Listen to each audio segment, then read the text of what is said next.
dong. Ini emang hero pegangan banget deh. Iya. Makanya aku bisa bilang bahwa dengan apalagi dengan Kimi last pick tadi ya, yang udah praduganya ketika udah ngeliat Lolita gitu loh.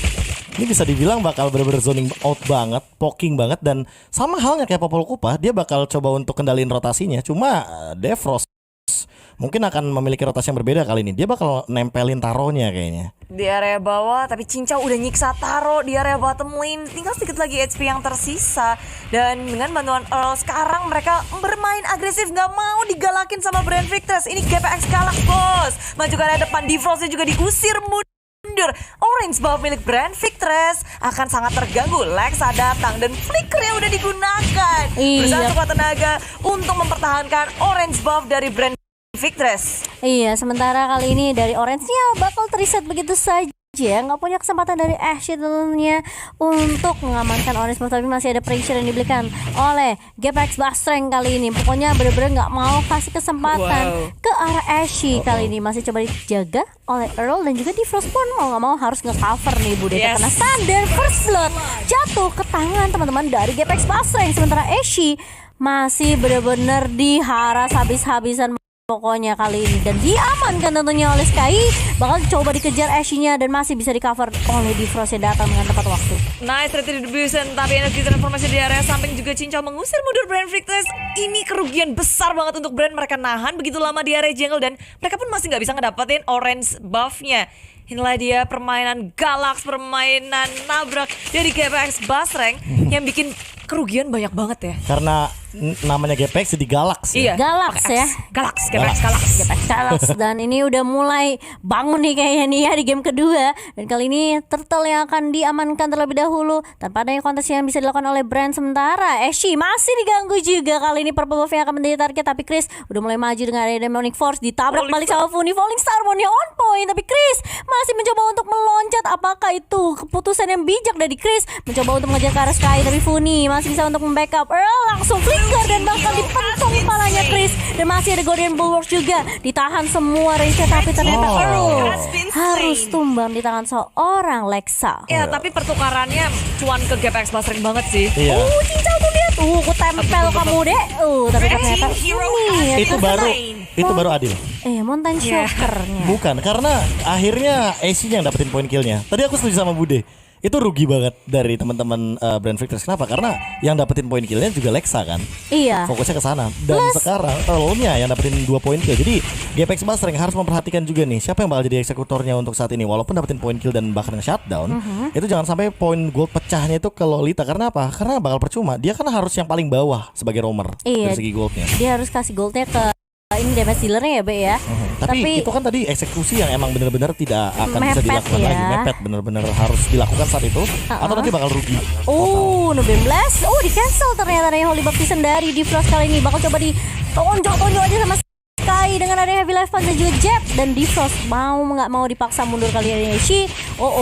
Bakal masih menggunakan Tracer Slam untuk kabur dari Ashe sendiri, tapi dia nggak dapetin orange buff ya Be. 2 kali dicolong. Dan untuk Jason Shin tanpa adanya orange buff, Fatih akan memperlambat segalanya.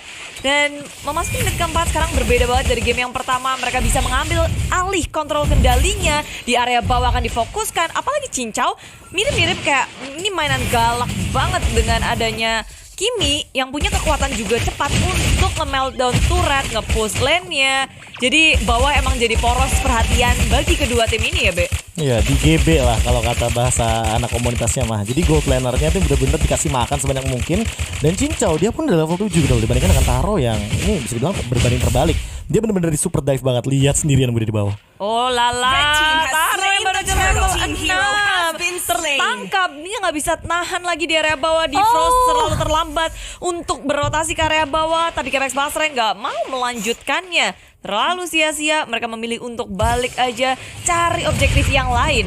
Iya, dan kali ini Chris bersama dengan Lexa menahan di area mid-nya. Tapi Funi masih dengan Magic Shot VV juga nge-clear minus cepat mungkin. Tapi turret di area bawah yang akan menjadi target. Tapi ternyata Defrost terlebih dahulu. Dan bahkan Nomen Best pun sempat dikeluarkan. Tapi Cincau lagi dan lagi mengamankan poin kill-nya yang kedua. Ini akan menambah pundi-pundi Cincau. Tajir melintir, Cincau di area bawah udah kayak wah itu hidupnya nyaman. Asik, aku dapat Tapi uang. di area atas pun walaupun kita jarang lihat Fuminya ini untuk shine atau gimana, tapi inilah waktunya Fumi untuk bergerak, udah ngedapetin laningnya, udah ngemenangin laningnya, mulai ngebantuin laning tengah ke area jungle, kasih pressure juga. Udah Lebih bisa tepatnya rotasi mungkin ke ya. top lane sih kayaknya rotasinya. Karena ini bakal coba untuk ngamanin 2 turret terlebih dahulu. Tapi dari itemnya, dengan pemilihan Ice Queen One aku setuju banget. Ini slow effectnya yang lebih dibutuhkan daripada Genius One yang benar-benar memberikan magic power tambahan dari penetration point. Dan untuk sekarang dengan ada Dreadnought Armor, dia nggak bakal mudah untuk ditumbangkan. Bener-bener udah set up Lexa masih bisa menghindarinya ke area belakang, mundur. Tapi dia Cincau. datang ke tangan macan dari GPX Basre, dikampak langsung dan taruh counterpart memory. Nggak ada sasaran yang tepat untuknya. Iya, tapi Funi masih mau ngasih poke damage aja pokoknya. Hayo. Ini adalah balasanku dari game pertama. Pokoknya kalian merasakan kekuatan dari GPX Bastreng kali ini. Tapi langsung 2 turret sekaligus yang sudah diamankan oleh GPX Bastreng. Sementara Ashe ini bakalan diganggu lagi nih Bude, kayaknya. Lihat tuh, udah di cancel lagi dari purple buff-nya. Dan Defrost mau langsung mencharge connect ke arah Defrost kali ini. Tapi dari Funi masih punya Black Shish juga, masih bisa menyelamatkan. Dan bahkan purple buff-nya dikasih ke arah Cincau. Mulai nggak ada resource apa-apa untuk Brand Victress karena dari GPX Basreng pergerakannya nggak kasih space sedikit pun untuk Brand Victress bergerak. Turtle yang ketiga akan diamankan pula, membuat net worth dari GPX Basreng semakin melambung. 20.000 berbanding 16.000 dan GPX Basreng masih akan mau ngegulung ini dengan dominant blast top ke area lu 4 member, 5 member yang nggak ada flickernya, jadi nggak bisa kena. Dan ini dari GPX Basreng masih melanjut dengan area polling ke area belakang pun di Black Shield di pop up, mencoba untuk mundur. Setup yang tidak bisa dilanjutkan kembali. Brand Victress mencoba melakukan counter attack dari area belakang. Demi Knockforce di pop up ke area Earl dari samping. Funi menjadi korban selanjutnya. Kah Funi masih bisa kabur ke area samping. Sky-nya ngedash. Chris balik lagi ke area belakang, dibalas oleh Falling Star dari Fumi dan Fumi.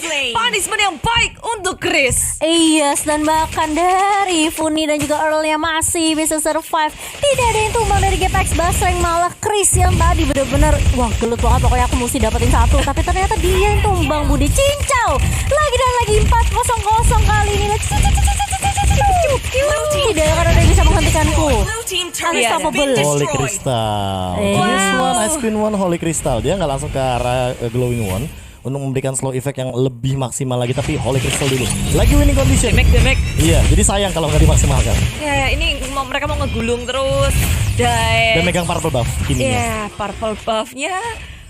Aduh, Brand Victress mereka nggak tahu ya, kayak di game kedua ini nggak bisa ngapa-ngapain sih kalau aku lihat. Lebih parah daripada game pertamanya GPX malah. Ya, karena tadi dia udah bawa Brody, kenapa ambil Lee Sin? Aku makanya bertanya-tanya kayak kenapa tidak menggunakan hero yang bener-bener burst dari awal sekaligus gitu loh. Bisa megang early-nya ya. Bisa megang early-nya. Karena apa? Karena dengan Lee Sin dan Brody itu fall off banget gitu di awal. Tapi kita melihat adanya Kimi kayak yang udah aku bilang ketika udah ada Lolita terlebih dahulu, yang di ban clean loh si Momo. Bukan Kiminya. Makanya ini bisa dibilang mereka udah apa ya? Mereka nggak ngebaca juga sih misalnya grafik dari GPX Basreng sendiri. Jadi menarik banget ketika Lolita sudah dipick oleh Earl tadi, di pick yang ketiga sebelum masuk ke banning phase-nya. Jadi dari Brand Victress mereka bingung. Kalau misalnya terlalu fleksibel juga Bude dari GPX sendiri. Cincau bisa mainin apa aja. Dan bahkan dari Funi kita sempat bertanya-tanya kayak, kenapa masih mau Lilia ya? Kenapa nggak Lolita? Tapi ternyata GPX mereka memiliki draft pick dan plan yang lebih matang di game kedua kali ini. Apalagi Funi kita tahu ya, ini dengan Magic Show Face-nya meletup Bude, damage-nya sih kabum, duar. GPX Basreng ini Lord juga akan hadir membantu mereka melakukan push terhadap inhibitornya di area atas. Fumi udah ngebersihin minion, akan menggiring juga para minion untuk menyentuh bibir dari inhibitor. Apa tuh? 9.000 beda networknya. Itu dia. Dan head to headnya dari kedua roamer kita, meskipun memang damage secondnya Defrost gak terlalu beda jauh sama Earl. Tapi Earl ingat dia punya Guardian Bulwark, jadi ini bakal lebih enak lagi, apalagi nahanin Brody, nahanin Sun Sin. Wah itu damage-nya langsung masuk, dan bahkan dari passive shield-nya bakal langsung penuh. Ya inilah dia dari GPX Basreng Galaxy yang kita tahu. Mereka nggak ngasih napas, mereka mau nge-push terus. Ketika ada momen yang mereka udah pegang, nggak akan dilepasin. Masuk ke area tengah dengan inhibitor, lalu atas pun ada Lord. Di area bawah Sky berusaha untuk men-take 1 untuk turret inhibitor dan bener-bener dibagi fokus dari brand Victress. Kebingungan mau defense yang mana, tapi arah bawah udah gak bisa diselamatkan. Di area atas pun berusaha untuk nge-take down Fumi, tapi Fumi terlalu tanky. Backup pala wow, damage yang sangat besar dari Cincau. Bener, ini bahkan jadi poin kill yang mahal banget. Dan Victress mereka nggak punya damage kilo tambahan. Dan kali ini lihat satu lagi tumbang Chrisnya. Di area depan langsung ada Lexa berhasil untuk nge-copy ke arah seorang L, tapi bakal di-copy balik. Lihat, terkena stun 2 member dan langsung hilang begitu saja. Double kill untuk Cincau. 7-0-2 dan wipe out untuk GPX Basreng mengamankan game yang kedua. 1-1 tim Indonesia kita comeback stronger.